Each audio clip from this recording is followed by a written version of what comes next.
Hey, it's Matt, your average gamer, and for this one, we're going to be doing something really crazy with Death's Poker. Death's Poker does a lot of damage already, and we're going to buff it up even further to do more damage. This is a really dangerous build, but it does massive damage, and you can obliterate bosses with ease. Let's get into the details. Also, if you're not subbed, definitely be sure to hit that subscribe button if you love overpowered PvE builds, and definitely check out the Discord that's in the description below too. Alright, let's get into this one. This is a little bit difficult to pull off. It involves a lot of buffs, but you can destroy bosses with the weapon art because it's extremely powerful and can easily be buffed to do over 20,000 damage on the weapon art.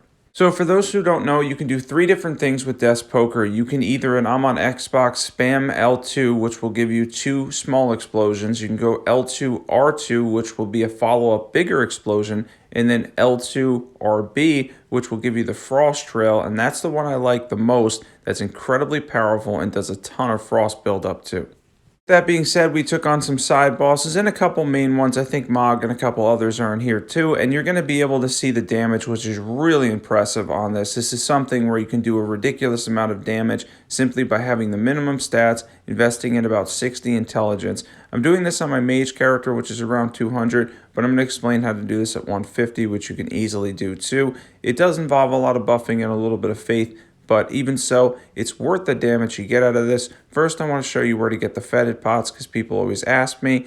It's at the Artist Shack in Limgrave. A lot of people wondering where to get the crafting materials. Now, for the gold tinged excrement, if I'm saying that right, this is where you get it, the Artist Shack in Limgrave. It's not too bad. You just go in a circle and go back to the Grace. And then for the mushrooms, Village of the Albernax. This is the same type of concept where you're just going to go around in a circle. You're going to grab all the mushrooms that you can get, and between those 2 materials, you'll be able to stack Fetid Pots pretty easily. As far as the Fetid Pots go, this is the best way, at least for me, in order to stack them up. I do have to farm them individually, which is kind of rough, but it gives us that extra poison boost if we want to poison ourselves, get a high damage boost. Now, where do you get Death's Poker? Of course, it's one of the annoying death birds that you have to fight that has the entire Ghost Flame moveset, and we're going to go over that real quick too, exactly where to get this, and show the map at the end. Much like many of you, I'm not a huge fan of the Death Bird's moveset or the Ghost Flame ones because simply for the fact that it leaves so many trails on the ground. There's so much that you have to dodge and avoid,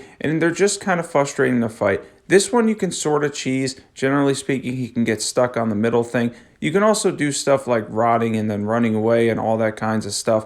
But for me, I personally decided just to get him stuck on the rock there and then see how much damage I could do with Death's Poker. They're not too bad, but yeah, they've got crazy movesets. It's definitely something that is a little bit difficult to avoid. However, this one in Kayla dropping Death's Poker is very much worth destroying it because Death's Poker is incredibly powerful.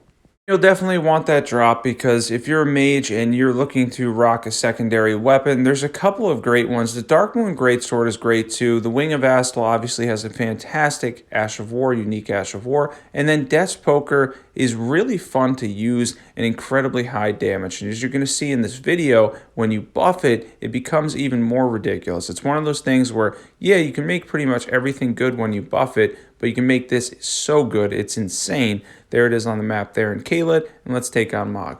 Could have titled this a one-shot Death's Poker build, but let's be real, it's 2 inputs. Everything pretty much that we're going to use here is 2 inputs, so it's not really a one-shot, but it is still really convenient. Now for Mog, we're not going to be able to get him in 2 single inputs. However, we could have easily got him in 4. I ended up opting for the trail and then the follow-up explosion just for fun, as I was messing around and seeing how much damage I can do with him. I actually died, I think, 2 different times, just experimenting and seeing how much I could do. I eventually settled for the explosions, but if I would have done a second follow-up trail, given the buffs and everything, and the fact that Terra Magika will boost this, he would have went down in just 2 of those, and this is on New Game Plus 7, max scaling. His entire HP bar just got chewed through, and he went down fairly quickly without even being able to phase. Then we'll get a million runes that I'll forget to spend and lose at some point, but it's alright, no big deal. But anyway, Mog was destroyed there fairly fast, and as you can see on screen, Death's Poker is something that you can buff for extreme damage. Let's take on a couple more bosses and show off the damage here again. So I have both of the commanders in this video, and they're not the easiest to use with this. He does take massive damage from it, but you do have to watch their follow-up movesets simply for the fact that they have a lot of range with the commander's standard, and it's something that could be a little bit frustrating. He went down a little bit quicker, but we're going to show the one in Mountaintops of the Giants as well, which is a little bit trickier, although we're able to stack a lot of damage up on him, and the buffs are really impressive here too.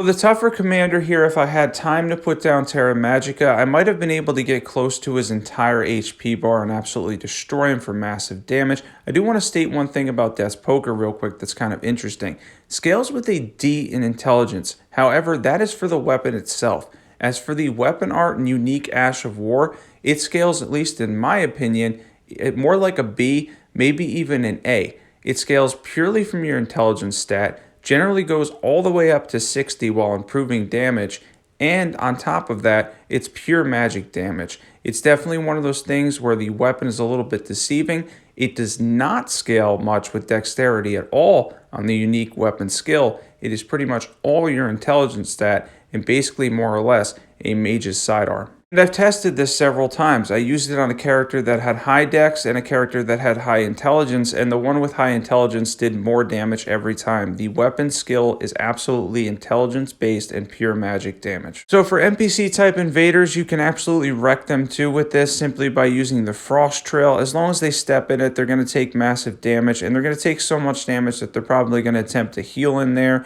and they're going to get destroyed by it. It's definitely the way to go, and you can also use the follow-up explosion to finish off the NPC invaders. They're very easy with Death's Poker. As far as mobs, it's good against them too. You won't have any issue whatsoever. I didn't even really do a lot of buffs. By the way, if you noticed, I'll explain here in a short bit. I might not have time to say this, but the Jellyfish shield currently, and it may be or not be a bug, it could be a bug.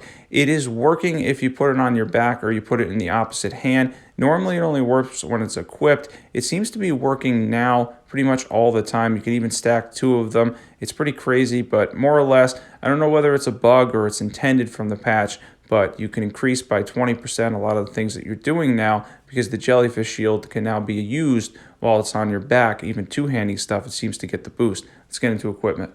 For equipment, we have Death's Poker plus 10. We have a Seppuku sword to bring our HP down. Any seal will do. We have the Jellyfish shield. Any staff will do. We have the Black Dumpling on. The Spellblade set will boost this by up to 8%. Shard of Alexander, Kindred of Rot's Exultation, Red Feathered Branch Sword, Magic Scorpion Charm. Then we have the Magic tier. And sometimes the Infinite FP tier or the Bubble tier is helpful too. So for stats, I did this on my level 200 character, which is my mage. But for you, you can just go for 60 intelligence, the minimum stats on the weapon, which is really only 17 dexterity. And then you're going to want to get to 33 faith so you can use Howl for the boost. Maybe around 50 vigor, 25 mind. There's a lot you can take off levels in order to get back to 150. This is very doable around level 150. And now for the complicated part. This is going to be a little bit complicated. I'm going to try to explain it. By the way, everything else you'll need is in the description below. Let's get into the buffs. First things first, let's bring our HP down with Seppuku. So I bring my HP down all the way until what you see on screen. So there's just enough for me to proc the Black Dumpling and then have it give me just enough HP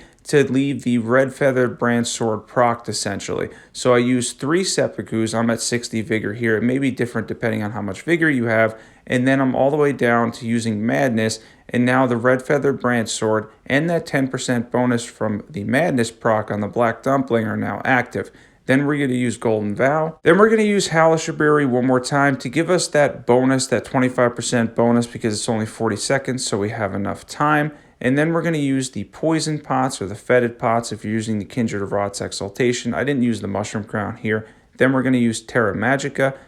We're going to proc the Jellyfish shield, throw it on our back, and then we get to use that awesome Frost Trail. I know it's a complicated buffing system, but you're pretty much doubling or tripling or doing some ridiculous level or mathematical equation of damage, and it really is insane. This is one of probably the easiest weapons to buff in terms of what you get out of it, because you're essentially getting something that could do around 20,000 damage, which is just absolutely crazy. Death's Poker is definitely a win, especially for mages who already have invested in intelligence. This was a fun one for you guys who are looking to do massive damage on some bosses. If you're not on that Discord, definitely be sure to join that. If you're not subbed and you love overpowered PvE builds, be sure to check out all the awesome builds that are on my channel. Thanks for watching. As always, I will catch you guys there.